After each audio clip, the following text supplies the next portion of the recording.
আসসালামু আলাইকুম। আশা করি আল্লাহ রহমতে সবাই অনেক ভালো আছেন। আমরা এখন প্রিন্সিপাল অফ ফাইন্যান্সের একটি গুরুত্বপূর্ণ চ্যাপ্টার শর্ট টার্ম ফাইন্যান্স। এই শর্ট টার্ম ফাইন্যান্সের শেষের দিকে আমাদের অ্যাকাউন্ট রিসিভেবল ফ্যাক্টরিং যে অংশটি বাকি ছিল এই বিষয়টি আজ আলোচনা করব। যারা লাইভে যুক্ত হয়েছে একটু শেয়ার করে দাও এবং আমার কথা ক্লিয়ারলি শোনা ও বোঝা যাচ্ছে কিনা একটু কমেন্টে দ্রুত জানিয়ে দাও। তোমরা শুনতে পাচ্ছ? দেখো তো সবাই।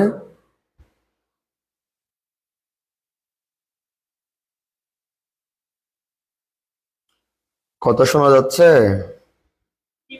জি ভাইয়া, শোনা যাচ্ছে। ঠিক আছে।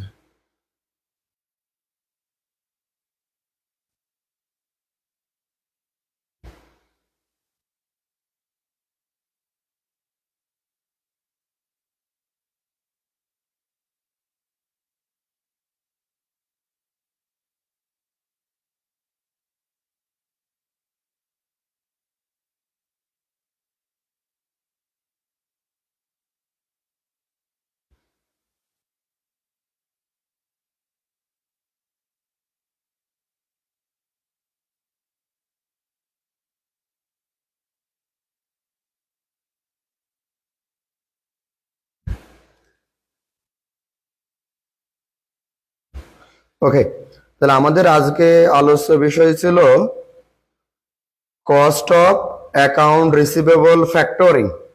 এই cost of account receivable factoring এর বাদেও আমাদের আরো একটি ফর্মুলা বাকি ছিল। মানে এই ফর্মুলাটা বেশি বড় না, ছোট, জাস্ট তাহলে ওইটা অংশটাকে দেখাই নিয়ে আমরা পরবর্তীতে কস্ট অফ অ্যাকাউন্ট রিসিভেবল ফ্যাক্টরিংটা দেখাবো।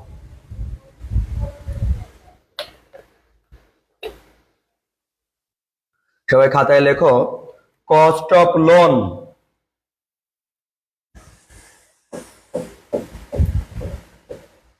Cost of loan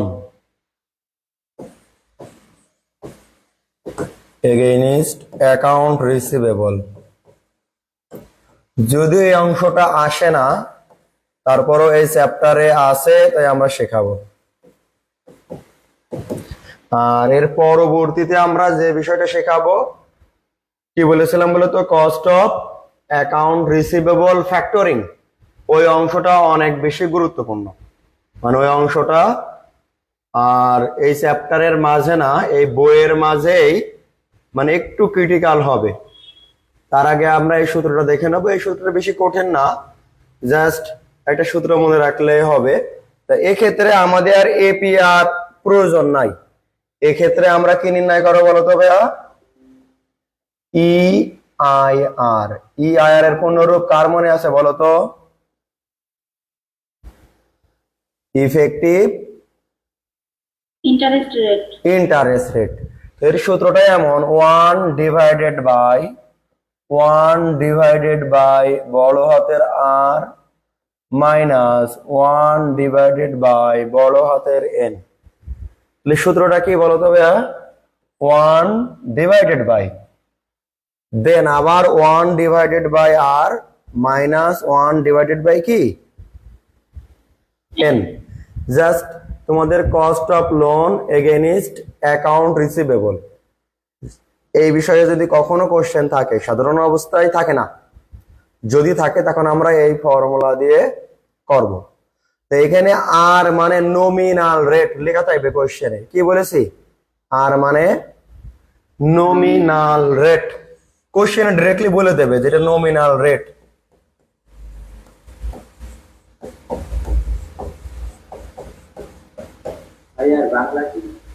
R N, N মানে লেখা থাকবে তোমার account receivable turn over.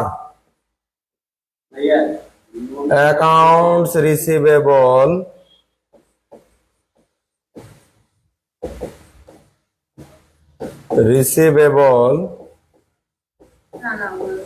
Turn over. Okay, এই আমি তোমার কথা শুনি নে। বোঝো না কেন? একটা কোশ্চেন বোঝাতে বোঝাতে ওগুলো তো বুঝি শুনি। তুমি কোশ্চেন করেছো তার রিপ্লাই দেবো না? আপনি কিছু তো বলছেন না, এটা আমি মনে করে শুনতে পাচ্ছি। তো তুমি দেখছো না আমি তোমার ওর পরবর্তীতে আমি এন এর মানে চলে গেছি। সরি ভাই, ভুলে গেছি।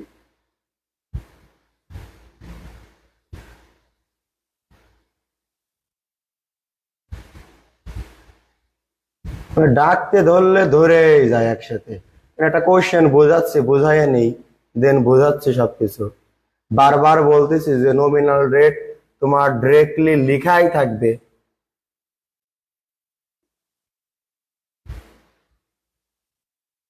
যে অ্যাকাউন্ট রিসিভেবল টার্নওভার এর আগে শেখাইছি, কার কার মনে আছে বলো? অ্যাকাউন্ট রিসিভেবল টার্নওভারটা কিভাবে আসে বলো?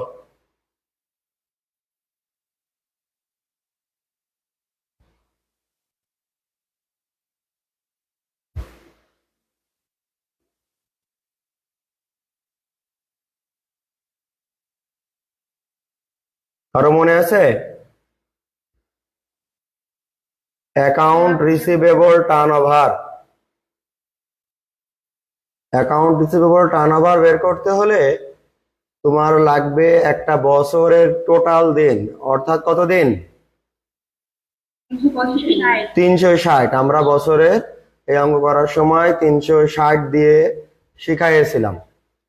আর একটা বিষয় মনে রাখবা যে অ্যাভারেজ কালেকশন পিরিয়ড, অর্থাৎ তোমার কত দিনে আদায় হয়। অর্থাৎ আমরা যখন অ্যাকাউন্ট রিসিভেবল টার্নওভার করব, এই অ্যাকাউন্ট রিসিভেবল টার্নওভার নির্ণয় করব,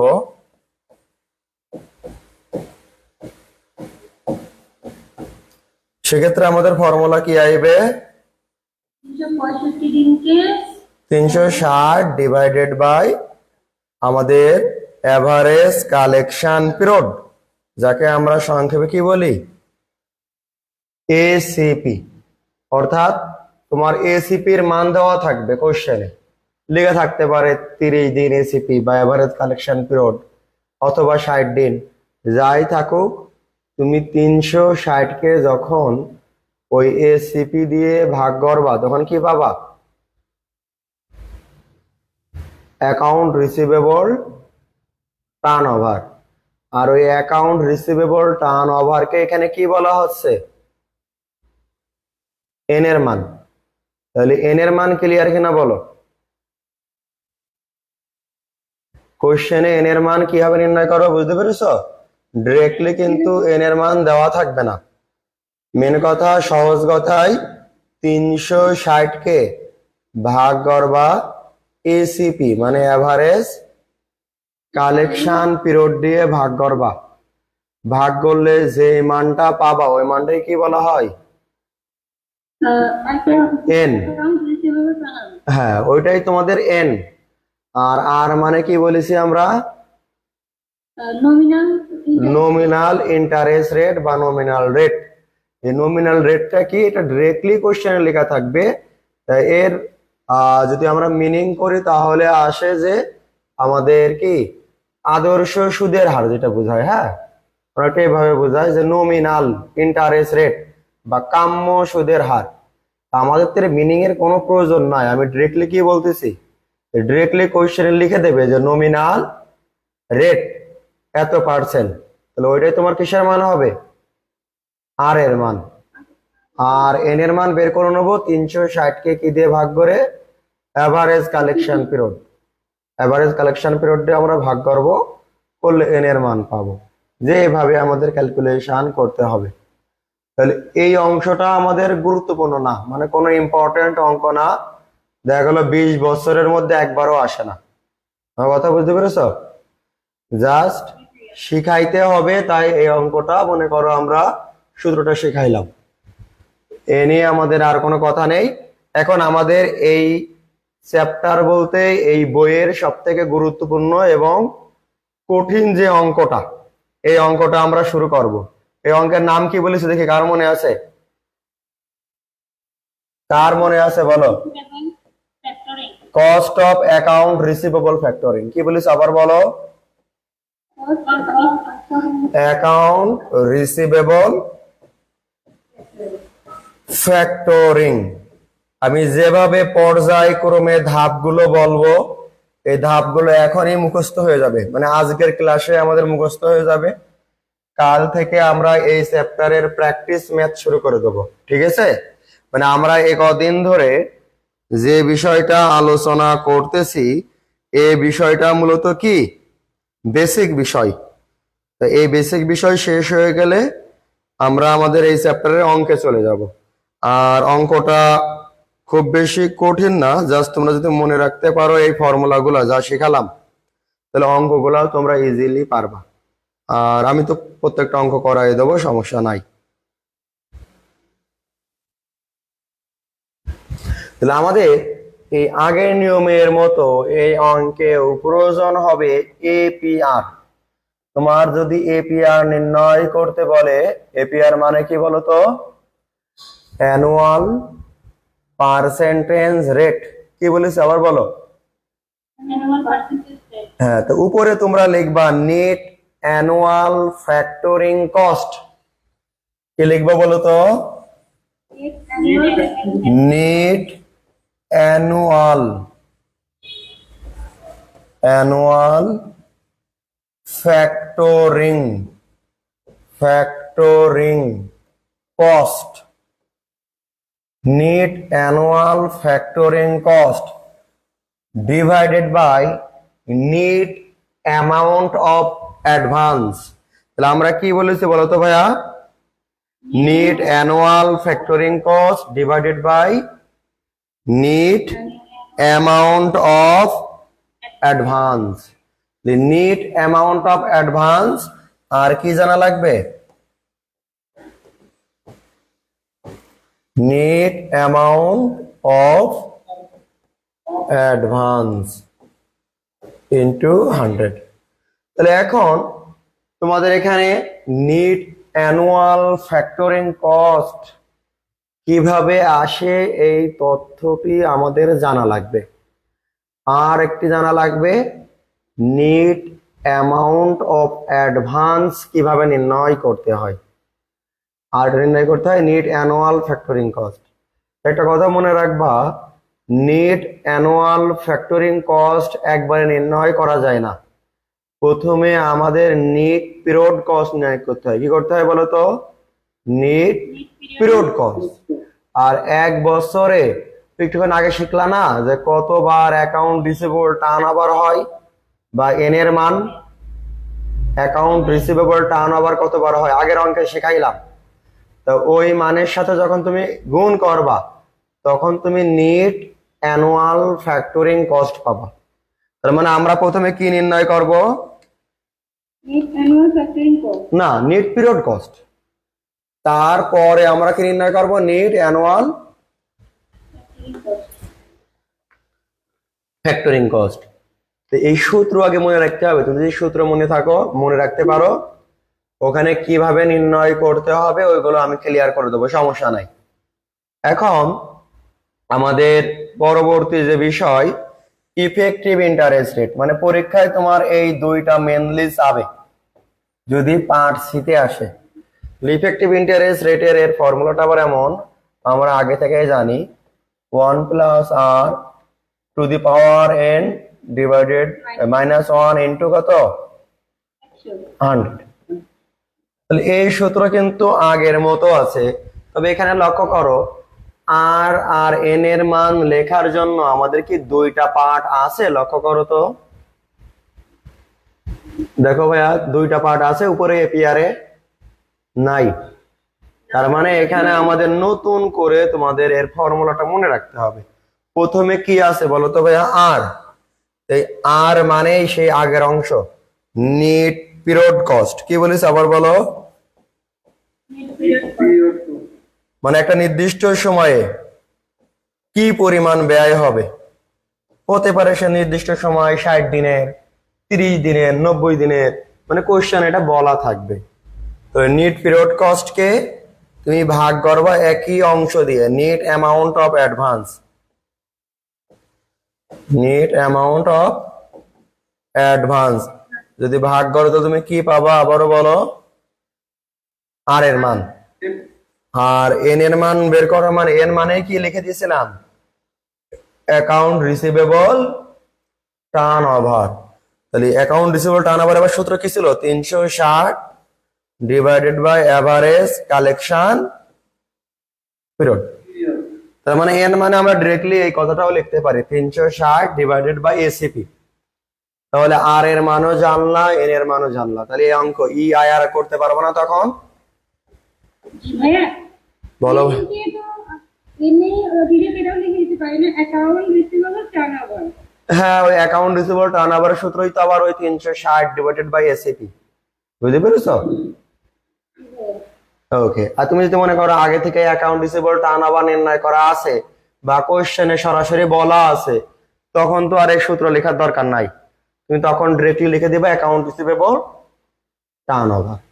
তো এখন খুব ভালো করে লক্ষ্য করো ভাইয়া, তোমাদের এখানে মূলত কয়টা আইটেম জানা লাগতেছে বলো তো? এই তোমাদের সূত্র কিন্তু শেষ, কিন্তু এই সূত্রের মানগুলো তো নির্ণয় করা লাগবে। ডিরেক্টলি তো কোশ্চেনে দেওয়া থাকবে না।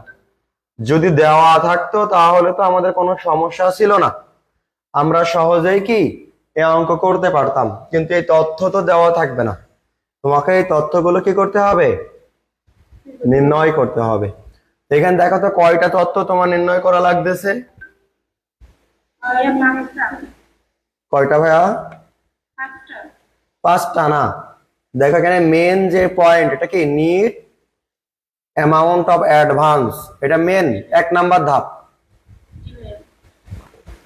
2 নাম্বার ধাপ আমি বলেছি ওই যে নিট পিরিয়ড কস্ট যদি জানা থাকে তাহলে ওইটা দিয়ে আবার কি নিট অ্যানুয়াল ফ্যাক্টরিং কস্ট বের করা যাবে। আর ওর ক্ষেত্রে আমাদের এন এর মানটা আগে জানা লাগবে, মানে অ্যাকাউন্ট রিসিভেবল টার্ন ওভার। গড়ে সরে আমাদের 4-5টা ওয়ার্কিং হবে। এখানে আমাদের প্রথম ধাপ তাহলে কি আবার বলো? Net amount of advance. তাহলে তোমরা সবাই হেডলাইন লেখো, নিট অ্যামাউন্ট অফ অ্যাডভান্স। হ্যাঁ, তবে আমরা যদি মনে করি যে ভাই আমরা আরো বেসিক থেকে একেবারে ক্লিয়ার করব, তাহলে নিট অ্যামাউন্ট অফ অ্যাডভান্স আগেই লেখা যাবে না। তাহলে আমরা একেবারে বেসিক থেকে যদি ক্লিয়ার করি তাহলে লেখো প্রথমে ওয়ার্কিং 1। এই ধাপটা যদি আমি যেটা লিখে দিচ্ছি ভাইয়া, তোমরা যদি এটা ভালো করে মনে রাখতে পারো তাহলে অঙ্ক যেভাবেই ঘুরাইয়ে দিক অঙ্ক পারবা। তাহলে আমরা মনে করো প্রথমে লিখবো এভারেজ কালেকশন পিরিয়ড, কারণ এভারেজ কালেকশন পিরিয়ড অনেক সময় দেওয়া থাকবে, অনেক সময় নাও থাকতে পারে। তার মানে আমার এই অঙ্ক করতে হলে প্রথমে কিসের মান জানা লাগবে?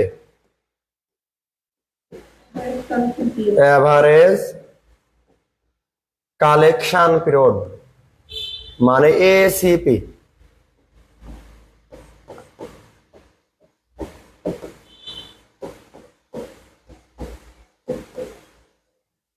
ব্র্যাকেটে এসিপি লিখতে পারো সংক্ষেপে। তা এই অংশ সমান সমান দিয়ে লেখো যে দেওয়া থাকবে। হ্যাঁ, লেখা হলে বলবা, আমার একটা ওয়ার্কিং শেষ হবে আর বলবা।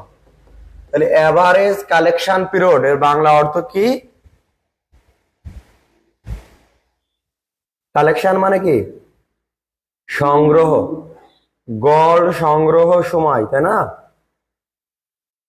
মানে তুমি যে বাকিতে বিক্রয় করেছো ভাইয়া, এই বিক্রয়কৃত টাকা কত সময় পর পর পাও বা এভারেজে কতদিন পর পাও, তাকেই বলা হয় এভারেজ কালেকশন পিরিয়ড। মনে থাকবে?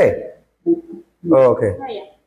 এবার আমাদের জানা লাগবে ভাইয়া এভারেজ অ্যাকাউন্ট রিসিভেবল। কি বলেছে আবার বলো? এভারেজ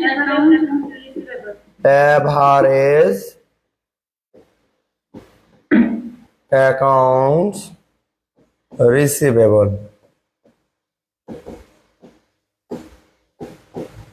তাহলে এই যে এভারেজ অ্যাকাউন্ট রিসিভেবল এই অংশকে যদি আমরা শর্টকাটে লিখি তাহলে কি লিখবো? AAR, average account receivable.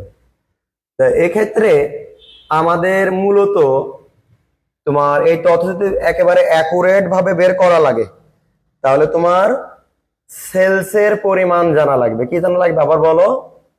Sales, তাহলে আমরা উপরে সেলস লিখব, আর নিচেই আমাদের টোটাল ডেজ মানে দিনের সংখ্যা লেখা থাকবে।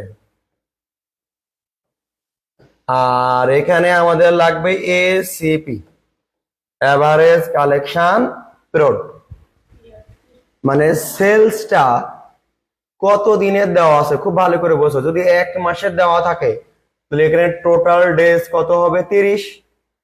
যদি 1 বছরের থাকে তাহলে আমরা কত লিখবো 360। তাহলে এই টোটাল ডেজ এর কাহিনীটা তো বুঝেছো। জি ভাইয়া। আর এসিপি মানে তুমি যত দিনের অঙ্ক করতেছো, মানে এভারেজ কালেকশন পিরিয়ড, মানে যে অঙ্কটা মূলত তুমি করতেছো যত দিনের অঙ্ক। তো সেলস মনে করো 1 বছরে দেওয়া আছে 12 লক্ষ টাকা, আর এখানে মনে করো 1 বছর, তার মানে 360 ভাগ করবা। আর তুমি মনে করো অঙ্ক করতেছো এভারেজ কালেকশন পিরিয়ড 60 দিন বা 2 মাস, তো তখন তুমি ওখানে 2 মাসের কাজ করবা, করলেই তোমার ওরকম 2 লক্ষ টাকা চলে আসবে। তার মানে তোমার এভারেজ কালেকশন বা এভারেজ অ্যাকাউন্ট রিসিভেবল 2 লক্ষ টাকা হবে। মানে তোমার 12 লক্ষ টাকার কাজ নেই, তোমার কাজ হবে কত টাকা 2 লক্ষ টাকা। মানে আমি যখন অঙ্কের মাধ্যমে বোঝাবো আরো ক্লিয়ার হয়ে যাবা। তাহলে 1 নাম্বার ওয়ার্কিং এ মুখস্থ করো, 1 নাম্বার ওয়ার্কিং এ আমরা কি করব বা কি জানবো এভারেজ কালেকশন পিরিয়ড। আর 2 নম্বরে আমরা কি জানবো এভারেজ অ্যাকাউন্ট রিসিভেবল। ঠিক আছে, জি ভাইয়া।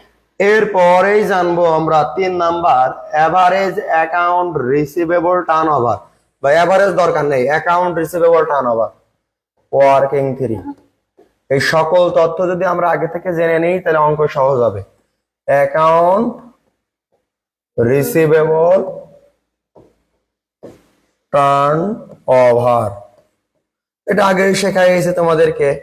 360 কে এসিপি দিয়ে ভাগ, মনে পড়ে? হ্যাঁ, এভারেজ কালেকশন পিরিয়ড। তাহলে আমাদের কয়টা আইটেম শিখলাম এখানে 3টা।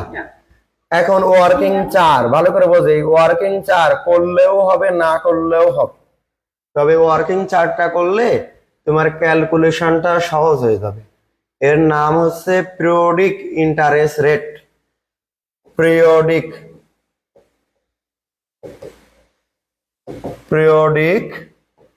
ইন্টারেস্ট রেট,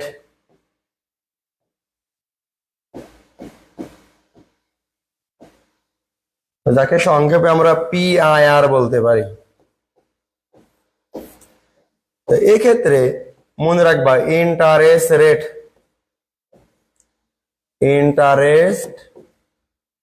রেটকে ভাগ করবা এই অ্যাকাউন্ট রিসিভেবল টার্নওভার, যাকে আমরা এনও বলতে পারি, বা অ্যাকাউন্ট রিসিভেবল টার্নওভার। ভালো করে বোঝো, কনসেপ্টটাকে ক্লিয়ার করো। এই পিরিয়ডিক ইন্টারেস্ট রেট নির্ণয় করলে তোমার ইন্টারেস্ট নির্ণয় করাটা সহজ হবে। তো এই 4টা ওয়ার্কিং পিওর ওয়ার্কিং এই, কারণ এইখানে কোনো অঙ্কের দেখো কাজে লাগেনি। আমাদের যে সূত্র, ওই সূত্রে দেখো এই 4টা মান শুধু একটা কাজে লেগেছে, যেটাকে বলা হয় অ্যাকাউন্ট রিসিভেবল টার্নওভার। তাছাড়া দেখো একটাও আমাদের যে মেন সূত্র, ওই সূত্রই কিন্তু কাজে লাগেনি, লেগেছে লাগেনি, শুধু অ্যাকাউন্ট রিসিভেবল টার্নওভারটাই লেগেছে। তাছাড়া এই ওয়ার্কিং এর মধ্যে কোনো কাজ নেই। তাহলে আমরা আবারও বলি, 1 number working average collection period, 2 number average account receivable, 3 number account receivable turnover, 4 number periodic interest rate. হ্যাঁ বলো, কি বলতে চাচ্ছিলা বলো। ভাইয়া ওই তো যেটা ছিল নেট অ্যামাউন্ট ফ্যাক্টরিং কস্ট, সেটা কি আমরা কিভাবে বের করবো সেটা? এই এখনই বের করব আমরা, ওই অংশটাই আমরা এখন বের করব। ঠিক আছে, তাহলে আমাদের এই 4টা ধাপ হয়ে গেলে তারপরে আমরা বের করব। আর তুমি এখনই বুঝবা যে ওয়ার্কিং গুলো কেন করেছে, আর এগুলাও সব আমরা ওয়ার্কিং বলেই করব। এবার লেখো নিট অ্যামাউন্ট অফ অ্যাডভান্স। আমরা এই তথ্যগুলো না করেও directly net amount of advance করতে পারতাম, তখন তোমাদের মানে কনসেপ্ট ক্লিয়ার হতো না। নিট অ্যামাউন্ট অফ আর এই হচ্ছে আমাদের এই অঙ্কের সব থেকে গুরুত্বপূর্ণ আইটেম, এটা হেডলাইন। আর মনে রাখবা এই নেট অ্যামাউন্ট অফ অ্যাডভান্সের মাঝেই তোমার নেট পিরিয়ড কস্টটা আছে। এই নেট অ্যামাউন্ট অফ অ্যাডভান্সটা ভালো করে জানা লাগবে। আচ্ছা, তোমাদের ওয়ার্কিং 2 নম্বরে কি করেছিলাম মনে আছে? এভারেজ রিসিভেবল, ওই তথ্যটাই প্রথমে এখানে লিখবা। তাহলে আবারও এখানে লেখো। তাহলে ওই তথ্যটা কেন বের করে নিয়েছিলাম বুঝতে পেরেছো? না হলে তোমার এই জায়গায় নির্ণয় করে নেওয়া লাগতো। তা আমরা আগের থেকে নির্ণয় করে নিলে তোমার এখানে সহজ হয়ে যাবে।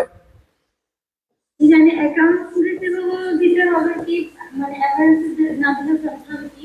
এভারেজ লিখবা, হ্যাঁ এভারেজ কথা লিখবা, কারণ এটা অ্যাকাউন্ট রিসিভেবল কোশ্চেনে দেওয়াই থাকে। তোমার লাগবে তো এভারেজ, মানে তুমি যতদিনের অঙ্ক করতেছো ততদিনের তথ্য লাগবে। Average account receivable. আর আমরা তো একই তথ্য দিয়ে অঙ্ক করি, তা তোমরা এই সিস্টেমটা মনে রাখবা। নয়তো তোমরা যদি বই ফলো করো, এক এক বইতে এই অঙ্কটা কিন্তু এক এক নিয়মে আছে। আর বইয়ে প্রত্যেকবার একই রুলস ব্যবহার করে নাই, তখন তোমাদের গুলাইয়ে যাবে। এজন্য তোমাকে এই অঙ্কটা করতে হলে আমি যেভাবে শেখাচ্ছি এই নিয়মটা ফলো করলে যে কোনো ভাবে এই অঙ্কটা করে আসতে পারবা। তো তোমাদের প্রথমে কি জানা লাগবে আবার বলো ভাইয়া? Average account receivable. এই অ্যাভারেজ অ্যাকাউন্ট রিসিভেবলটা প্রথমে বসাবা, ঠিক আছে? এখন তোমার কোশ্চেনে ভাইয়া লেখা থাকতে পারে যে এত পার্সেন্ট অ্যাডভান্স, 20% অ্যাডভান্স বা 25% অ্যাডভান্স, এই কথাটা লেখা থাকতে পারে। বা সাধারণ অবস্থায় ডিরেক্টলি ওই কথা না লিখে এরকম লিখে থাকে যে 80% অ্যাডভান্স। মানে তোমাদের মূলত দুইটা অঙ্ক বেশি দেয় আমার দেখা মতে, লেখা থাকবে ডিরেক্টলি 80% অ্যাডভান্স অথবা 75% অ্যাডভান্স। তো মনে রাখবা যে আমাদের অ্যাডভান্সের মূলত কোনো কাজ নেই, কিন্তু ওখান থেকে আমাদের একটা গণনা করে নিতে হবে। মনে রাখো যে কোশ্চেনে বললো 80% অ্যাডভান্স, তাহলে এখনো বাকি আছে কত পার্সেন্ট? তাহলে এই 20% এর নাম হবে রিজার্ভ। কি বলেছি বলো তো ভাইয়া? রিজার্ভ। হ্যাঁ, এখন তোমাদের কোশ্চেনে যদি 75% অ্যামাউন্ট অফ অ্যাডভান্স বলে, তার মানে মনে করবা যে তোমাদের রিজার্ভ আছে কত পার্সেন্ট? 25%। তার মানে কোশ্চেনে তোমার রিজার্ভের কথা বলে না। কোনো কোনো কোশ্চেনে বলতেও পারে, তবে ম্যাক্সিমাম টাইম মানে 98%ই বলে দেবে না, তোমাকে বলে দেবে অ্যাডভান্সের কথা। তো তুমি ওটা গণনা করে মনে মনে রিজার্ভ বের করবা। কারণ আমাদের অ্যাডভান্সের কাজ নেই, অ্যাডভান্স দিয়ে অঙ্ক করা যায় না তা না, তবে আমরা সবসময় রিজার্ভ মাইনাস করে অ্যাডভান্সটা বের করব। তাহলে আমরা রিজার্ভ মাইনাস করব, রিজার্ভটা সরাসরি দেওয়া থাকবে না। আবারও বলতেছি, মনে করো কোশ্চেনে বলবে 80% অ্যাডভান্স, তার মানে বাকি 20% কি? রিজার্ভ। আর এই রিজার্ভটা তোমরা নির্ণয় করবা, আমি সম্পূর্ণ এখানে বুঝাই দেব। এই যে এভারেজ অ্যাকাউন্ট রিসিভেবলের উপরে এই পার্সেন্টেজটা নির্ণয় করবা। দেখো এই পর্যন্ত তথ্য ক্লিয়ার কিনা? মানে তোমরা এভারেজ অ্যাকাউন্ট রিসিভেবলের উপরেই রিজার্ভটা কাটবা, কেটে যেই মান হবে জাস্ট এই মানটা তথ্যটা লিখবা, এর কোনো নাম দেওয়ার প্রয়োজন নাই। এভারেজ অ্যাকাউন্ট রিসিভেবল থেকে আমরা কি মাইনাস করব বলো তো ভাইয়া? প্রথমে রিজার্ভ মাইনাস করব। এই রিজার্ভ মাইনাস করার পর তুমি কোশ্চেনটা শেষ পর্যন্ত পড়বা, দেখবা তোমাদের ফ্যাক্টরিং কমিশন লেখা আছে। কি লেখা আছে? কমিশন। তাহলে আমরা ধাপ, আমি কিন্তু বারবার বলতেছি যাতে তোমাদের মুখস্থ হয়ে যায় এখনই। এভারেজ অ্যাকাউন্ট রিসিভেবল থেকে প্রথমে কি বাদ দেবো? রিজার্ভ। এই রিজার্ভ বাদ দেওয়ার পর যে মান পাবো ওই অংশ থেকে আবারও বাদ দেবো কি? ফ্যাক্টরিং। লেখা থাকবে কোশ্চেনে ফ্যাক্টরিং কমিশন।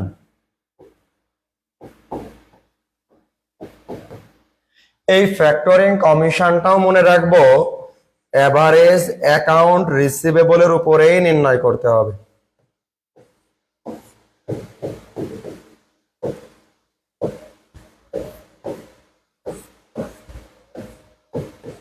আবারও বিয়োগ করে রেখে দিবা, কিন্তু এরও কোনো নাম দেওয়ার দরকার নাই। তাহলে তোমরা নিজেরাই বলো, দেখে দেখেই বলো। তাহলে আমরা প্রথমে কি লিখবো?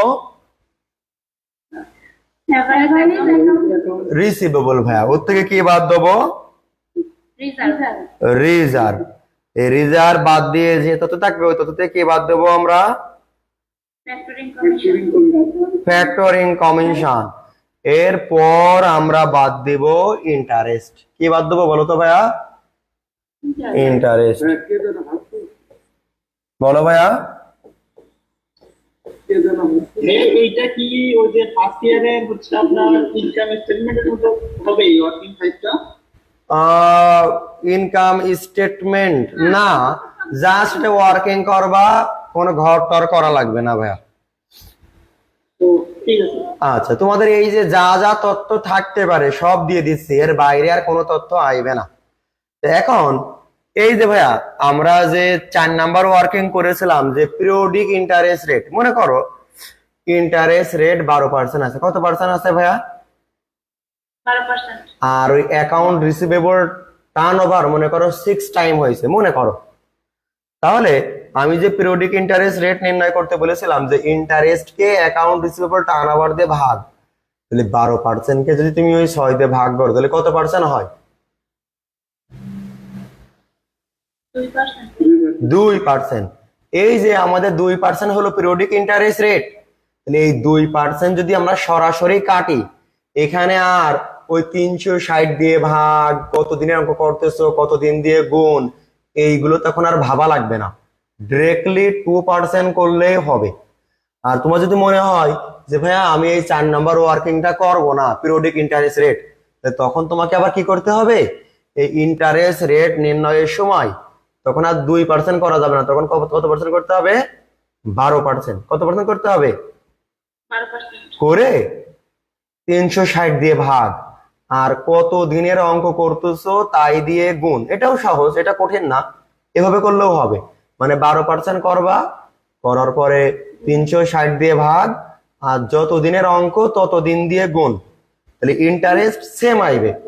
অথবা আমরা যদি পিরিয়ডিক ইন্টারেস্ট রেট আগে নির্ণয় করে নিই তাহলে সরাসরি পার্সেন্টেজ করলেই হয়ে যাবে, এখানে আর কোনো কাজ করা লাগবে না। আমার কথা বুঝতে পেরেছো?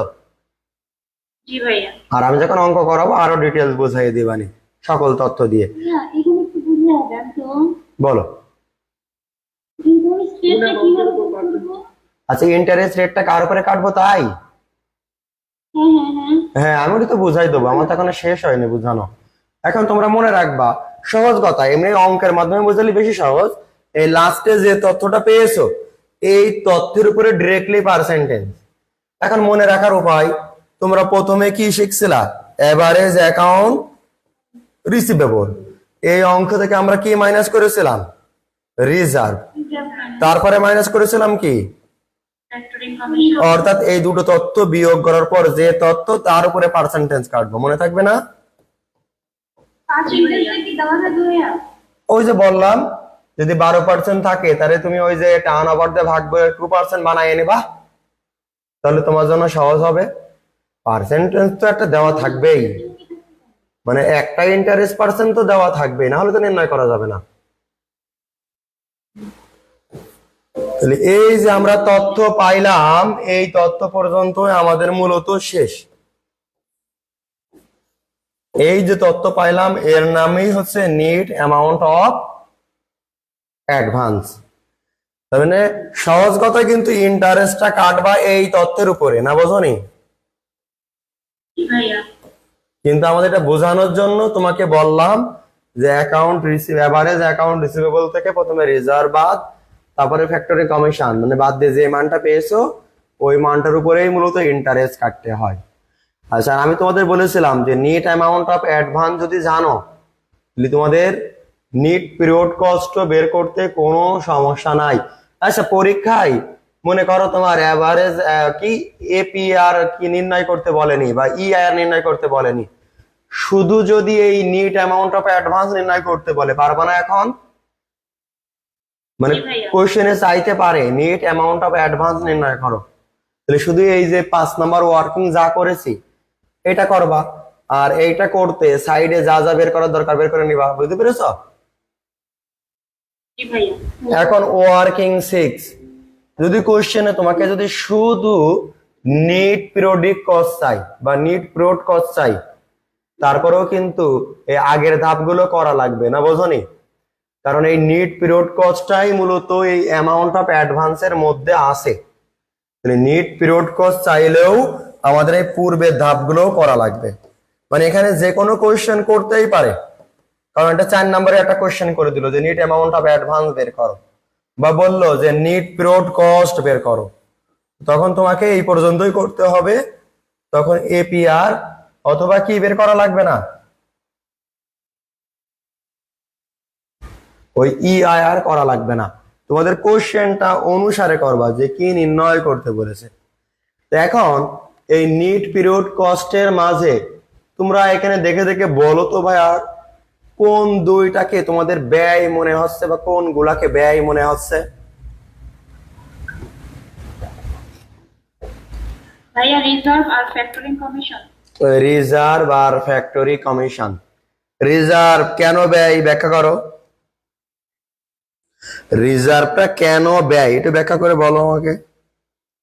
না পারলে কোনো ক্ষতি নেই, আমি আবারও বলতেছি, যখন আমি কোশ্চেন জিজ্ঞাসা করব না পারলে কোনো ক্ষতি নেই। আর যারা লাইভ করছে ভর্তি হয়েছে, লাইভের মতো চলবে।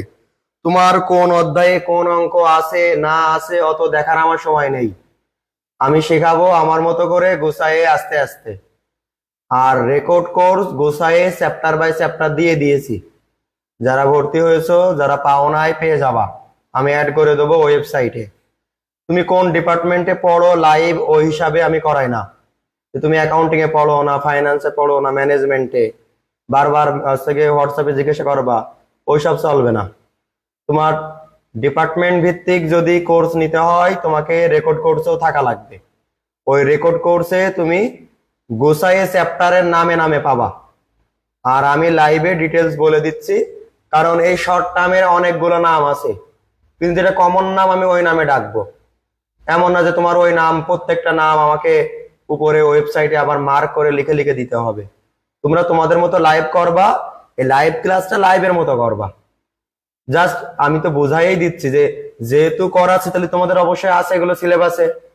এখন তুমি যদি বলো ভাই আমার 1 নাম্বার চ্যাপ্টারে নেই, 2 নাম্বার চ্যাপ্টারে নেই, যেখানে হোক আছে তোমাদের সিলেবাসে, এই জন্য লাইভে অত কৈফিয়ত নিতে গেলে চলবে না। লাইভটা কারণ বিস্তারিত হয়, এখানে গোছায়ে কার কোন চ্যাপ্টারে আছে অত গোছায়ে বলা যায় না। আমরা যেমন আজকে করাচ্ছি কি ফ্যাক্টরি কমিশন, তোমাদের কোন একটা চ্যাপ্টারের মধ্যে আছে, না হলে তো আর করাচ্ছি না। তো এখন তোমরা যদি বলো ভাই আমার এই চ্যাপ্টারে নেই, এই নামে নেই, ওই নামে নেই, আছে তো অবশ্যই যেখানে হোক আছে। তোমাদের একটা চ্যাপ্টার 2 দিন ক্লাস করলাম, এখনই বুঝে যাবা যে কোন চ্যাপ্টারে আছে। এই কোশ্চেন গুলো অপ্রাসঙ্গিক, এই সারাদিন ক্লাস নিয়ে বা ব্যস্ততার মধ্যে অপ্রাসঙ্গিক কথাবার্তা আসলে হোয়াটসঅ্যাপ গ্রুপে বলতে ভাল লাগে না, বা পার্সোনালি বারবার জিজ্ঞাসা করবা ভাল লাগবে না। এর থেকে জি তোমার- ভাইয়া, এটা আমি আরে অ্যাকাউন্টিং এ দেখেছি দ্বিতীয়ত আমাদের তো বই একদম শেষের দিকে আমাদের হ্যাঁ, তোমাদের 10ম চ্যাপ্টারে। এখন তোমার যদি মনে হয় যে ভাই আমার খুঁজে বের করতে, তোমরা খুঁজে বের করে নাও, সমস্যা কি। আর আমি তো রেকর্ড কোর্সে চ্যাপ্টার বাই চ্যাপ্টার দিয়েছি, যারা ম্যানেজমেন্ট ডিপার্টমেন্টে ভর্তি হয়েছো যাদের অ্যাড করেছি তারা দেখবা যে 10ম চ্যাপ্টারের নাম কি সব লিখে দিয়েছি, 2য় চ্যাপ্টারের নাম কি, ওখানে কয়টা অঙ্ক করলে হয়ে যাবে, ওইভাবে রেকর্ড করে দিয়ে দিয়েছি। তুমি লাইভ কোর্সে ভর্তি হবা আবার সব কৈফিয়ত নিবা, এভাবে আসলে বলে বলে পারা যাবে না। রাগ করো আর যাই করো ওইভাবে বলে আসলে সম্ভব না। আমার লাইভ কোর্সে আমি বিস্তারিত তোমাদের শেখাবো, আর যখন শেখানো পুরো কোর্স শেষ হয়ে যাবে তখন বলতে পারো যে ভাই আমার এই চ্যাপ্টারটা না এখনো হয়নি, তাই এটা করাবেন না, তখন বলতে পারো। কিন্তু এখন তুমি 2টো ক্লাস হলো না, এখনই যদি ইনবক্সে বারবার জিজ্ঞাসা করো অপ্রাসঙ্গিক বিষয়, তখন কিন্তু আসলে ভালো লাগে না বা এই বিষয়টা ভালো ঠেকায় না। তুমি রেকর্ড কোর্সে ভর্তি হও, তখন দেখবো তোমার চ্যাপ্টার বাই চ্যাপ্টার তোমার বইয়ের সব ওখানে অন্তর্ভুক্ত করা আছে। আর আমি তো রেকর্ড কোর্স, লাইভ কোর্স মিলাই ছাড় দিয়েছি। এমনকি যারা প্রথম থেকে ভর্তি হয়েছে এই দুইটা কোর্স মিলাই 500 টাকা নিয়েছি, আর এখনো 1000 টাকার পরিবর্তে 750 টাকা নিচ্ছি। অন্যান্য স্যাররা জাস্ট লাইভ করে 1000 টাকা নেয়। লাইভ করায় তাও দেখা গেল স্মার্ট কোনো বোর্ড নেই, লিখে লিখে করায়, কোথাও বোঝা যায় না। তাদের ক্লাস করতে তোমাদের খুব ভালো লাগে, আর তোমাদের আমি এত সুযোগ সুবিধা দিই তো এই জন্য আরো কোশ্চেনের সম্মুখীন হওয়া লাগে বেশি। মানে মানুষের যত সুযোগ দিবা তত ঝামেলা। এই যে গুগল মিটে কোন স্যার ক্লাস নেয় খুঁজে বের করো গাদিনি। আবার এই গুগল মিটটাই লাইভ আকারে রেকর্ড রাখে কারা? মানে অনেক সুযোগ সুবিধা দিলেই আরো বেশি ঝামেলা। সবার কথা বলতেছি না, দুই একজন আসো। তো যাই হোক, আমি যে কথায় ছিলাম যে তোমাদের জিজ্ঞাসা করলে কোনো কিছু বলবো না, না পারলেও কোনো সমস্যা নেই, যতটুকু পারো বলবা। রিজার্ভ কেন ব্যয় কেউ বলতে পারবা?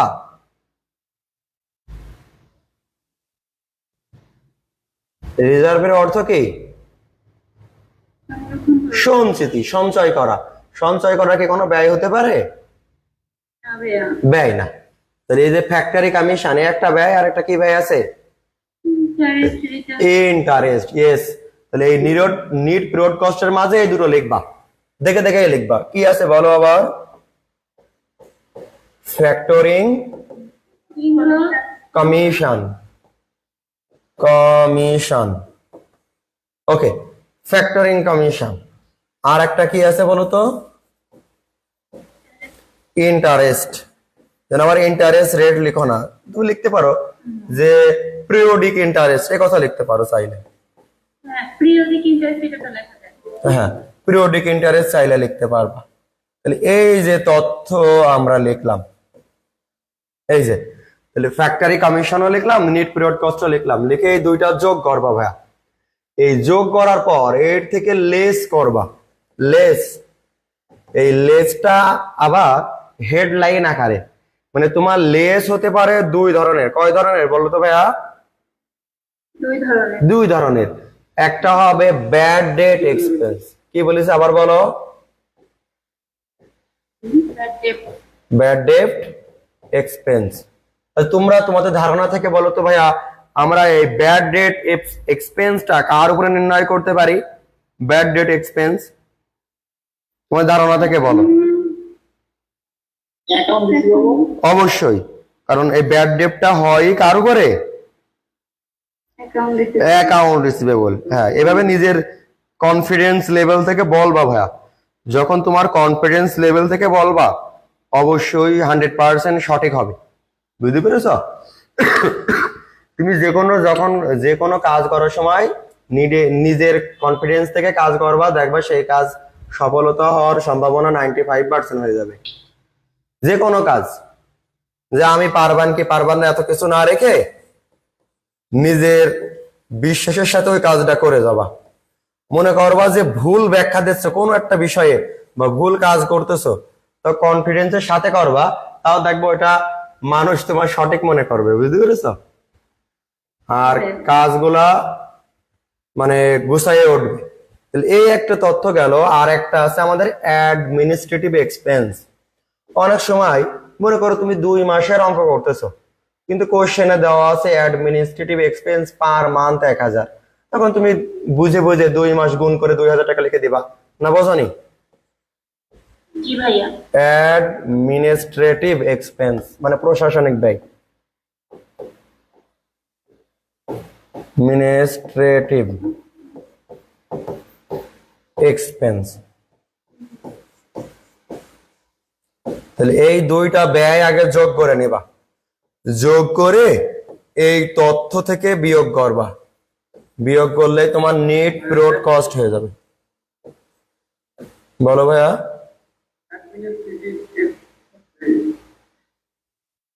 বুঝেনি ভাইয়া?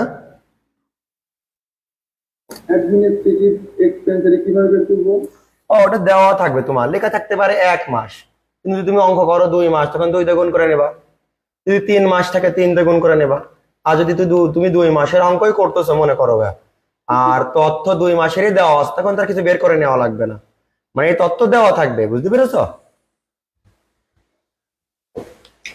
জি ভাইয়া। হ্যাঁ, 1 মাসের দেওয়া থাকলে তখন যদি তোমার 2 মাসের অঙ্ক হয় 2 দিয়ে গুণ করে নেবা।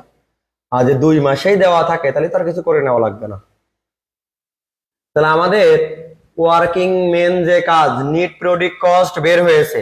তাহলে আমাদের উপরে যে এপিআর আর ইআইআর করেছিলাম তার মাঝে আমাদের কোন তথ্যটা এখনো অজানা আছে কে বলতে পারবা?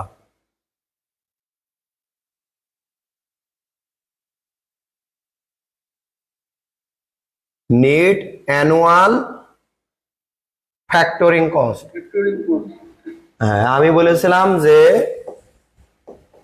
নেট পিরিয়ড কস্ট জানা থাকলে নেট অ্যানুয়াল ফ্যাক্টরিং কস্ট পারা যাবে।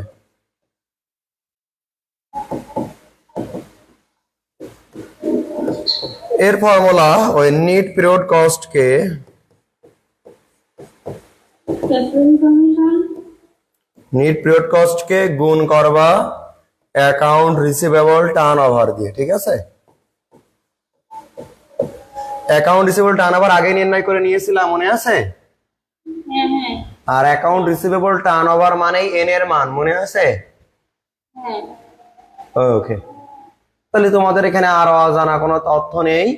এই ওয়ার্কিং টোটাল আমাদের 7টা জানা লাগবে যদি আমাদের টোটাল শেষ পর্যন্ত চাই।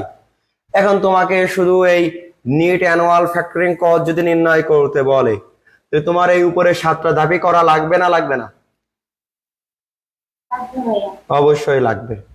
আর যদি তোমার নিট পিরিয়ড কস্ট চাই তাহলে 6 পর্যন্ত করা লাগবে। যদি তোমার মনে করো নিট অ্যামাউন্ট অফ অ্যাডভান্স চাই তাহলে এই 5 পর্যন্ত করা লাগবে। ওকে, তাহলে আমাদের এইগুলো তো নির্ণয় করেছি, তাহলে আমরা আরো একবার রিভিশন আকারে তোমাদের বলি যে 1 নাম্বার কি, আমার সাথে সাথে বলো দেখি। 1 নাম্বার কি? Average collection period.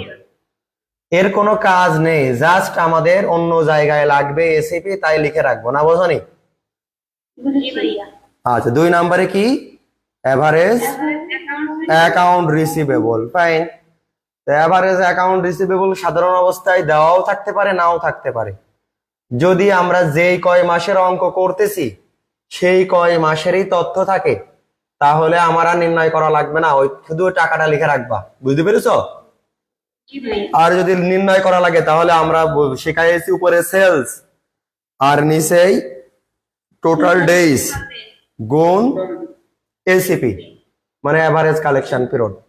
মানে আমাকে এসিপি আকারে তৈরি করে নিতে হবে, এসিপি আকারে তৈরি করে নিতে হবে, মনে থাকবে তো? ওকে, তাহলে আমরা এসিপি আকারে অ্যাভারেজ অ্যাকাউন্ট রিসিভেবলটা তৈরি করে নেবো। এটা সব থেকে গুরুত্বপূর্ণ আইটেম। তুমি এই আইটেমটা যদি ভুল করো অঙ্ক কিন্তু ভুল হয়ে যাবে, এই জন্য এটা ভুল করা যাবে না। ওকে, 3 নাম্বার এবার কি করব? Account receivable turnover. এটাই কিন্তু আমাদের এন এর মান, না বোঝনি? 360 কে ওই এসিপি যেটা আমরা 1 নম্বর ওয়ার্কিং এ লিখে রাখছিলাম ওটাকেই বসাবো। হ্যাঁ, এই মানে আমি যেভাবে মনে করো না, তোমরা এটা কি করবা, ওই একবার মানে পড়বা, পড়ে মনে করো না চোখ বন্ধ করে বলার চেষ্টা করবা যে সব মানগুলো সিরিয়ালি তোমার ভাসতেছে কিনা, তারপরে লিখবা। তুমি দেখবা 2-3 বার এইভাবে করলে ঠিক হয়ে যাবে। ঠিক আছে? আমাদের হিসাব আলাদা, আমরা কিন্তু বারবার পড়াইতে পড়াইতে এগুলো মুখস্থ হয়ে গেছে। আর যেহেতু আমরা অঙ্কের মাধ্যমে বোঝাই, দেখা গেল কোনো আইটেম যদি মনে নাও থাকে ওই অঙ্ক দেখলেই মনে পড়ে যায়, কিন্তু তোমাদের ক্ষেত্রে বারবার এটা প্র্যাকটিস করতে হবে, তাহলে হয়ে যাবে। বুঝতে পেরেছ? ওকে, তো এখন আমাদের 4 নম্বরে বলেছিলাম এটা ঐচ্ছিক বিষয় পিরিয়ডিক ইন্টারেস্ট, চাইলে করতেও পারো নাও করতে পারো। তা এর ক্ষেত্রে ইন্টারেস্ট কে আমাদের ভাগ করব অ্যাকাউন্ট রিসিভেবল টার্নওভার দিয়ে যদি করি। না করলে ক্ষতি নাই। হ্যাঁ, আমি বুঝতে পেরেছি তোমার কথা। বলছো যখন তুমি ওখানে ইন্টারেস্ট কাটবা ওখানেও করে নেওয়া যায়। কেমনে? তুমি 12%, সাপোজ 12% আছে, 12% করলা, করে একবার 360 ওর এসিপি দিয়ে তুমি গুণ করে দিলা, তাহলে তো হয়ে গেল ওখানে ইন্টারেস্ট। মানে এটা করতেই হবে। হ্যাঁ, এখানে আগের থেকে করে নিলে তোমার ওখানে সহজ হবে বিষয়টা, এই আর কি। এবার 5 নম্বরে তোমার নিট অ্যামাউন্ট অফ অ্যাডভান্স। এখানে আমরা প্রথমে কি লিখবো? Average account receivable. তো এভারেজ অ্যাকাউন্ট রিসিভেবলের থেকে বাদ দেবো প্রথমে রিজার্ভ। এই রিজার্ভের কথা কোশ্চেনে বলা থাকে না, কোশ্চেনে বলা থাকে নিট অ্যামাউন্ট অফ অ্যাডভান্সের পার্সেন্টেজ, তার মানে বাকিটাই ওই রিজার্ভের পার্সেন্টেজ, না বোঝনি? জি ভাইয়া। রিজার্ভ বাদ দিয়ে যে মান থাকবে ওই মানের কোনো নাম লেখার দরকার নেই। এখন ওই অংশ থেকে আমরা বাদ দেবো, আমরা কি, কে বলতে পারবে? এই ফ্যাক্টরিং ফ্যাক্টরিং কমিশন। কিন্তু পার্সেন্টেজ কাটবো কার করে? অ্যাকাউন্ট রিসিভেবল করে। ইয়েস, গেল। এখন কমিশন বাদ দেওয়ার পর আমরা কি বাদ দেবো? ইন্টারেস্ট বাদ দেবো। আর এই ইন্টারেস্টটা মূলত রিজার্ভ আর ফ্যাক্টরি কমিশন বাদ দেওয়ার পর যে তথ্য থাকবে তার উপরে কাটবো। ওকে, এটা কি পার্সেন্টেজ আকারে থাকবে? ইন্টারেস্ট সবসময় তো পার্সেন্টেজ আকারে থাকবেই, নাহলে তুমি ইন্টারেস্ট নির্ণয় করবা কেমনে? ওকে, তাহলে এই যে তথ্য চলে গেল যেটা পাইলাম এর নামই হচ্ছে নিট অ্যামাউন্ট অফ অ্যাডভান্স। তো এরপরে আমাদের কি তথ্য জানা লাগবে? নিট পিরিয়ড কস্ট, 6 নম্বর ওয়ার্কিং। তো এর ভিতরে আমরা উপর থেকে দুটো তথ্য পাবো অলরেডি, একটা হচ্ছে ফ্যাক্টরিং কমিশন আর একটা ইন্টারেস্ট। এই দুইটা কি করব? যোগ করব। এই দুইটা ব্যয় থেকে আমাদের আবার সাশ্রয় হবে যদি ব্যাড ডেট থাকে আর অ্যাডমিনিস্ট্রেটিভ থাকে, ওই দুইটা বাদ দেবো, তাই না? বাদ দিয়ে যা পাবো ওইটাই নিট পিরিয়ড কস্ট। এখন এই নিট পিরিয়ড কস্টকে যদি আমরা নিট অ্যানুয়াল ফ্যাক্টরিং কস্ট বের করি, তাই বের করার সাথে আমরা অ্যাকাউন্ট রিসিভেবল টার্নওভার গুণ করব নিট পিরিয়ড কস্টের সাথে, তাহলে বের হয়ে যাবে, তাই তো? জি ভাইয়া। হ্যাঁ, এত সহজ যত মনে করছে, নামগুলো মনে রাখা অত সহজ না কিন্তু। এইখানে পরে যখন তোমরা নিজেরা লিখতে যাবে দেখাই এই উপরে কি ছিল জানো, নিট অ্যানুয়াল ফ্যাক্টরিং কস্ট, এটাই মনে রাখতে পারবা না। নিট অ্যামাউন্ট অফ অ্যাডভান্স যদিও 2-3 দিন মনে রাখতে পারবা, 10 দিনের দিন মনে রাখার চেষ্টা করবা, একটা অক্ষরও মনে পড়বে না, আর এই ধাপও মনে পড়বে না। এই মনে পড়ার জন্য কি করতে হবে? বারবার প্র্যাকটিস করতে হবে, প্রতিদিন না হলেও 2-3 দিন পর পর একবার এই সূত্রগুলো পর পর মনে রাখার চেষ্টা করতে হবে। জি ভাইয়া। বলো। অ্যানুয়াল ফ্যাক্টরিং কস্ট যখন আমরা বের করব তখন ফ্যাক্টরিং কমিশন থেকে প্লাস করব ইন্টারেস্ট, আর ইন্টারেস্ট থেকে তখন আমরা অ্যাডমিনিস্ট্রেটিভ কি জানি বলে ওটা বাঁচবো ওই এক্সপেন্সটা, আর ব্যাড ডেটও বাদ দেবো। কি হ্যাঁ দিয়ে যে তথ্যটা পাচ্ছে ওটা নিট পিরিয়ড কস্ট, ওটা 1 বছরের না, ওটা মূলত একটা নির্দিষ্ট সময় হতে পারে 2 মাস বা 3 মাসের, বুঝেছো? ওর সাথে টার্নওভার যদি সরাসরি গুণ করে দাও নিচেই, মনে করো আর একটা ওয়ার্কিং না করে, তাহলে তোমার কি হয়ে যাবে? Net annual factoring cost. ওটা পিরিয়ড মানে একটা সময়ের কস্ট, ওর সাথে টার্নওভার গুণ করলেই নিট অ্যানুয়াল ফ্যাক্টরিং কস্ট পেয়ে যাবা। আর তুমি তোমার কোশ্চেন দেখে বুঝবা যে তোমার কি নির্ণয় করতে বলা হয়েছে, বুঝতে পেরেছো? মানে কোশ্চেন দেখলেই বুঝবা যে কি নির্ণয় করতে বলা হয়েছে। ওকে, তাহলে আমাদের এ পর্যন্ত থাক। আমরা আগামীকাল তোমাদের অঙ্ক করাবো, শিট দিব। শিট দিলে মোটামুটি অঙ্কগুলো করালে ক্লিয়ার হয়ে যাবে। মানে আগামী সপ্তাহে তোমার এই চ্যাপ্টারটা কভার হয়ে যাবে, মানে এই চ্যাপ্টারটা আর কোনো সমস্যা থাকবে না। ওকে, তাহলে সবাই ভালো থেকো, আজ এ পর্যন্ত।